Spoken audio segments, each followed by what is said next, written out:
Giannis, Jokic, Luka. Three best players.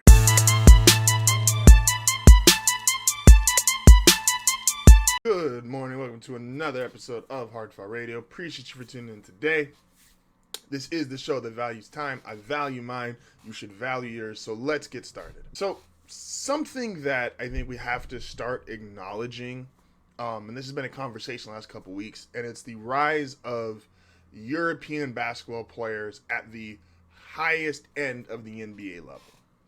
Giannis put out a team, we talked about this, Giannis put out a team a couple weeks ago saying, yeah, if you took the 5 best European guys versus the 5 best American guys, the 5 best European guys win. And there's not a lot of pushback to that. I don't think that there was anyone that was shocked considering the lineup, especially he threw out. The best players in the NBA, for the most part, are European. I can make a really strong argument. The 3 best guys in the league, Giannis, Jokic, Luka. 3 best players. Got the back-to-back MVP, you have a scoring prodigy, and you've got an already champion defensive player of the year, all-timer, guys thinking that's going to be in top 10 by the time his career is all said and done. And we've always talked about the rise of European players in the league. We always have.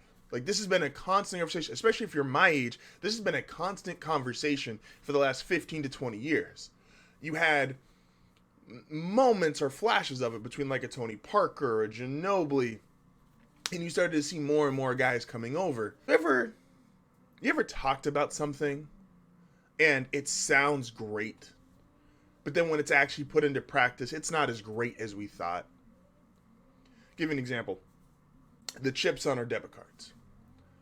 We all thought that should be great. Like, perfect. Just like flash your card real quick. Boom. Don't got to worry about sticking it in. You know, eventually your card gets worn out and then your card doesn't work and then it's a pain in the ass. And we all thought, how does this fail? Like, this is going to be great. This is innovation. This is moving forward. This is progress. And we've always kind of talked that way about the European players. They're more skilled. They're going to bring a different dynamic to the game. They're going to bring a flair. Ricky Rubio is somebody who I remember growing up, that was a big thing to me. It was his flair, the way he passed. Like, the skill of European basketball was just so much more than American basketball, which most of my life growing up was still, who's the kid that's like 6'10 at 13 and he's going to be the star, right? So that's what we've always talked about. Like, yeah, it's going to be great when Europe is like fully flooding the NBA and you get all these different guys. And I'm not taking away anything from any of these guys. These are all NBA players. These are MVPs. These are champions. You cannot take any of that away from them. And the NBA is never going to publicly say, this might not be the best choice for our best player in the sport. And why wouldn't it be? It's not for a matter of their skill or their prowess on the basketball court. The NBA, though, more than any other sport, is built off its stars and the brand of said star. What is the brand of a Nikola Jokic, a Luka Doncic, and a Giannis Antetokounmpo? Think about this.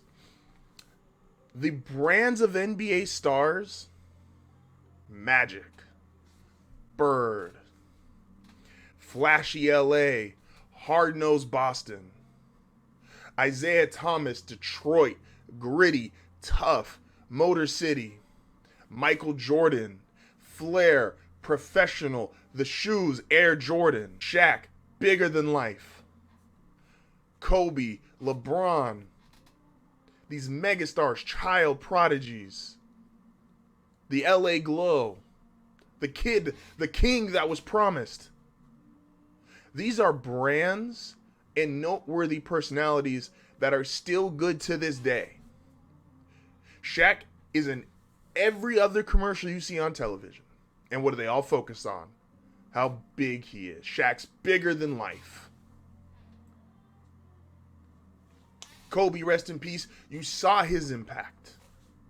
LeBron, look at all of these commercials LeBron's been in throughout your life. Look at even now, LeBron versus Father Time. Michael, you don't even have to talk about it. Shoes, commercials, owns the team, relevant. Magic, still to this day. Magic, we say, greatest nickname of all time? We don't even know his first name anymore. Like, Larry Bird, still relevant to this day. Like these brands, these are nationwide global brands that these players have accumulated throughout NBA history. Even somebody like Steph, revolutionizing three-point shooting, that's a brand, that's an image, that's something that you attach to as a fan or a consumer. What are those for Giannis, Jokic, and Luka? Hell, and maybe this is unfair, this is a very American point of view, they're not even in the fucking country during the offseason. They go back to Greece and Serbia and Lithuania. Like, they're not even in the country during the offseason. When we find out stuff about Luka, we get 2 or 3 pictures of him in the offseason. It's, well, is he fat this year or is he not? Giannis is kind of building this, like, dad jokes thing. But even Giannis said a couple weeks ago, you know what? I want to be like Tim Duncan, another foreign player. I want to play, I want to be great, and then I just hope you forget about me. Where's Tim Duncan? He's on the Spurs coaching staff, Giannis. But he doesn't want to be that guy. Jokic doesn't want to be that guy. Jokic goes back to his hometown during the offseason. And that's fine. These guys are entitled to have their own lives. But when you are a global brand such as the NBA, you want some of your bigger brands in your sport to also be global and to be noteworthy brands. This is why the NFL might be the best business in the world. Best business to do business with, to partner with, its sustainability, because look at its stars. Look at its product. Look at its marketing. It nails them all. The NBA, its marketing, it's never really marketed outside of saying, hey, here's our best guys, look what they do. And luckily those best guys gravitated and became these huge brands. And this is what I said, this is not discrediting what these guys do on the court. They're amazing. But even the NBA, if they had a choice, if Adam Silver had a choice, who would you want to be the star? Even if you had to choose amongst the European players, you would much rather be someone like Joel Embiid. Joel Embiid has a personality. People know him. He was starting to build this global brand due to his online antics, due to his personality, the way that he carries himself, plus he was dropping 30 and 13. Embiid, unfortunately, over the last 3 years, with still injuries, just a big guy, he's been injured throughout his whole career, lack of postseason success, hasn't gotten out of the second round, and now, with him essentially, once again, coming back down to earth in terms of his performance and injuries, he's not going to supersede a Giannis. He's not going to supersede a Jokic. He's not going to supersede Luka.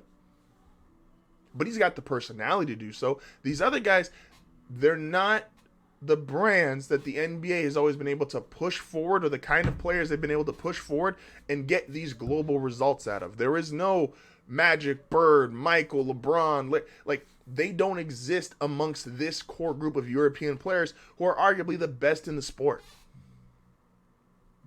Once again, they're all fantastic on the court. MVPs, championships, you name it. 40 points, and even get you 40 on a given night. And even get you triple-double on a given night. Best players in the sport. But branding does matter, and especially when you're a global brand such as the